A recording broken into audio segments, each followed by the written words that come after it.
So let's start with, how do we know if there's a problem? If your dog can't stretch, that can be a problem. If you feel a trigger point, right? So let's do that. Let's start with, what does a trigger point feel like? So Peter, you can do this too. When you put your hand on your traps, so you're like in this area, and almost all of us will feel a hard knot or trigger point there. And you can put pressure on it, and you're like, yes, I feel it. That's a trigger point.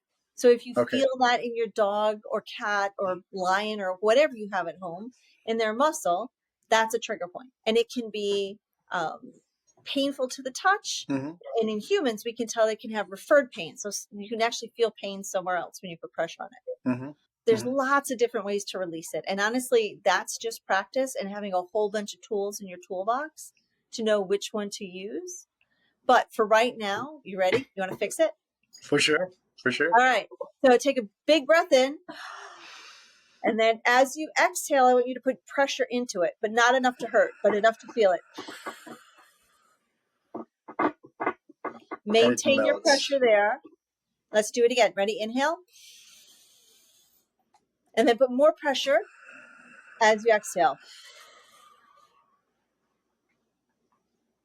And then release and feel it.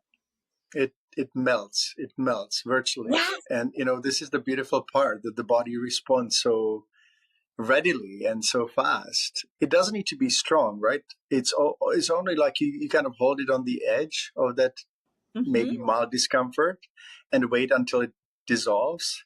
And then you can go a little deeper and deeper. And then at the end, you're applying actually much more pressure, energy in that area, and it still feels okay. Is that correct? Yeah. Yeah. If you had put the end amount of pressure in at the beginning, you would have created more spasm, right? Pain causes the muscle to contract, and we don't want that. Literally what we're doing when we're putting pressure down is it's called ischemic compression. So ischemia means we're pushing the blood out.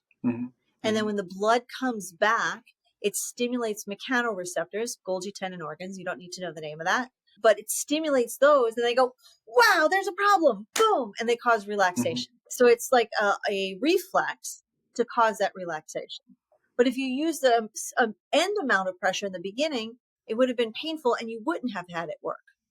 And it would actually tighten up maybe even more. There would be an extreme opposite reaction almost. Like, it's so interesting. The body acts exactly the same way as our clients or any human does, or dogs too. Like when we use too much force, people and dogs go the opposite, or they apply counter pressure. And this is something that we need to learn about health, about interpersonal communication, maybe even about politics and every single aspect of life. So when you're describing fascia, I think that there's an answer in fascia and the approach to treatment that you take almost to anything in life.